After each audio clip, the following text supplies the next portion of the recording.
سے فائدے حاصل ہوئے. یہ جو تعلیق امام بخاری نے ذکر کی ہے اس میں فائدے کتنے؟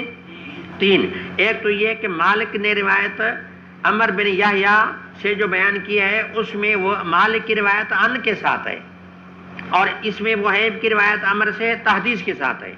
آپ کتاب دیکھیں نا مول صاحب، اوپر مالک کی روایت جو ہے عمر سے، آپ دیکھیں کتاب دیکھیں اوپر، وہ روایت عن کے ساتھ ہے، اور وہیب کی روایت جو عمر سے، یا یہ کہتا حدثنا. تو فرق کیا ہے؟ تو عن میں ایہا میں سما ہے اور تحدیث میں تصریح سما ہے. تحدیث میں اب بات صاف ہو گئی کہ وہیب نے یہ روایت اپنے استاد مکرم عمر سے اپنے قانون سے سنی ہے، تو یہ اس میں تصریف سما ہے. ایک فرق یہ ہوا اس میں ایہا میں سما یا تصریف سما. اور دوسرا فائدہ کیا ہوا کہ امام مالک نے جو روایت بیان کی ہے اس کی روایت کے متن میں حیا یا الحیات کا شک تھا، لیکن یہاں وہیب کے طریق میں الحیات ہے، تو اس میں ازالہ شک کا ہو گیا. ازالہ کس کا ہو گیا؟ اچھا. اور تیسرا فرق یہ ہے کہ اس میں تھا حبۃ من خردل من ایمان، یہاں یہ ہے کہ خردل من خیر. خردل، تو یہ تعلیق لا کر کے امام نے اشارہ کر دیا، توجہ کریں، یہ تعلیق لا کر کے امام نے اشارہ کر دیا کہ اسی روایت میں پہلے جو لفظ ایمان آیا اس سے مراد خیر ہے. اس سے مراد کیا ہے؟ خیر تو عمل ہے نا. اب اس طریقے ملانے کے بعد پتہ چلا کہ اہل ایمان کا تفاضل ایمان کے لحاظ سے یعنی اعمال کے لحاظ سے، کیونکہ ایمان سے اس حدیث میں ایمان سے مراد خیر ہے، خیر عمل ہے، تو معلومات کے فرق جو ہوا یعنی عمل کی وجہ سے ہوا. اب ترجمہ ثابت ہو گیا کہ تفاضل اہل ایمان فی الاعمال، کہ اہل ایمان کا جو فرق مراتب ہے وہ اعمال کی وجہ سے، نفس ایمان میں کوئی فرق نہیں ہے.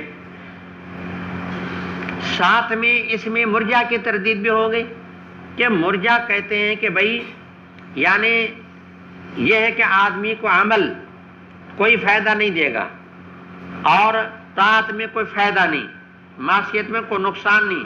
اب بات یہ کہ یہاں معصیت کی وجہ سے جہنم میں ان کو ڈالا جا رہا ہے، اور آپ کیسے کہتے کہ معصیت نقصان نہیں دیتی، پھر رائی برابر اگر عمل ہے تو نکالا جا رہا ہے. تو معلومہ کہ بات یہ ہے کہ طاعت انسان کے لیے کیا ہے؟ مفید ہے، اور معصیت مضر ہے، تب تو جہنم میں ڈالا گیا، اور رائی برابر خیر ہے تو نکالا گیا. تو معلومہ کہ عمل جو ہے، طاعت جو ہے وہ مفید ہوتی ہے، اور معصیت کیا ہوتی ہے؟ مضر ہوتی ہے. آگے اسی باب کی دوسری روایت بھی قال حدثنا محمد بن عبید اللہ قال حدثنا ابراہیم بن سعد عن صالح عن ابن شہاب عن ابی امامۃ ابن سہل بن حنیف انه سمع ابا سعید الخدری رضی اللہ تعالی عنہ عنہ یقول قال رسول اللہ صلی اللہ علیہ وسلم بین انا نائم. اللہ کے نبی نے ایک اپنا خواب بیان فرمایا کہ میں خواب دیکھ رہا ہوں، رأیت الناس، مجھے انسانیت دکھائی گئی، انسانیت کو دیکھا یعنی انسانیت کے افراد کو دیکھا. یورزون علیہ، وہ پیش کیے جا رہے تھے میرے اوپر، ایک بندہ دوسرا تیسرا چوتھا اس طرح کرتے کراتے. وعلیہم قمیص، ہر بندے پر ایک قمیص تھی. میں نے دیکھا کہ قمیص پہنی ہوئی ہے. منہا ما یبلغ اسدی ہے، بازو کی قمیص جو ہے وہ پستانوں تک، چھوٹی قمیص، اور بازو کی کچھ اس سے نیچے.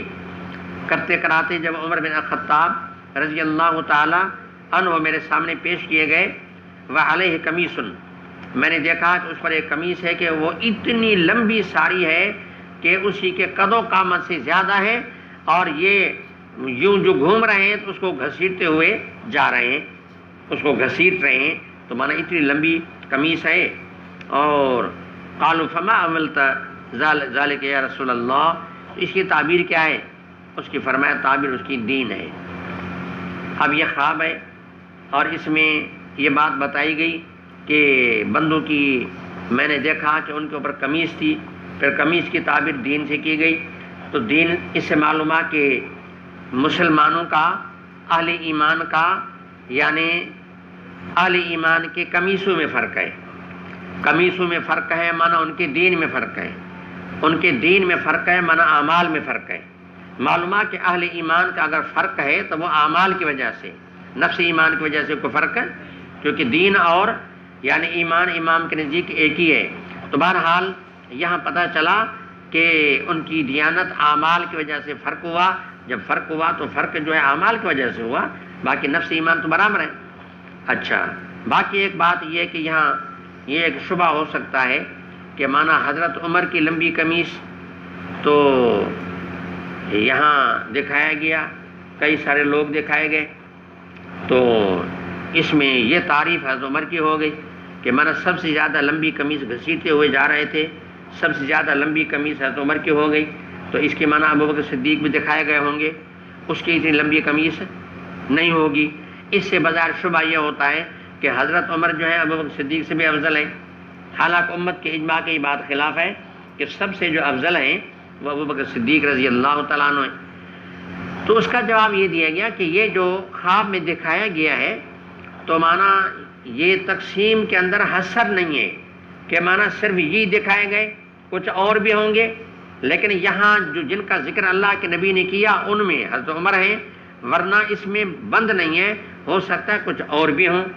دوسرا جواب یہ دیا گیا کہ اگر حصر مان بھی لیا جائے تب بھی ہم یہ کہیں گے کہ حضرت ابوبکر صدیق رضی اللہ تعالیٰ عنہ کی جو افضلیت ہے وہ متواتر روایات سے ثابت ہے، جن میں تواتر معنوی ہے، اور یہ حدیث خبر واحد ہے، اور خبر واحد جو ہے متواتر معنوی کا مقابلہ نہیں کر سکتی۔